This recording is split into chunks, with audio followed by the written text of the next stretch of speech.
గాంధీ భవన్ వద్ద అయితే పెద్ద ఎత్తున పోలీసులు అయితే మోహరించారు. తమ నేత రాహుల్ గాంధీ పైన అనుచిత వ్యాఖ్యలు చేసినందుకు కూడా కాంగ్రెస్ పార్టీ శ్రేణులు పెద్ద ఎత్తున అయితే ఆందోళన చేపట్టాయి. అలాగే బీజేపీ నేతల దిష్టి బొమ్మలను ఇప్పటికే దహనం చేశారు. అసలు రాహుల్ గాంధీ పైన బీజేపీ నేతలు ఎందుకు టార్గెట్ చేస్తున్నారో తెలుసుకుందాం ఒకసారి. సార్ చెప్పండి, అసలు బీజేపీ లీడర్స్ ఎందుకు మీ నేతని టార్గెట్ చేస్తున్నారు? వీళ్ళు పదే పదే ఇదే మాటలు మాట్లాడతారు. వాళ్ళకు లాంగ్వేజ్ అర్థం కాదు.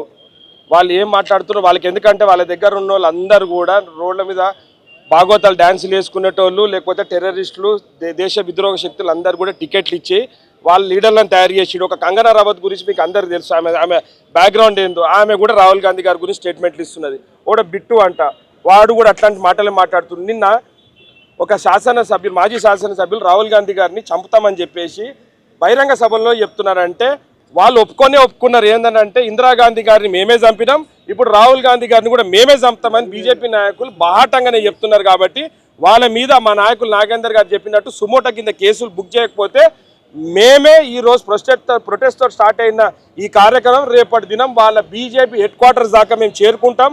మా నాయకుని గురించి ఎవడన్నా పిచ్చి పిచ్చి మాటలు మాట్లాడితే ఊకునే పరిస్థితే లేదు. ఈరోజు మేము బేగం బజార్ పోలీస్ స్టేషన్లో కంప్లైంట్ కూడా ఇవ్వబోతున్నాం.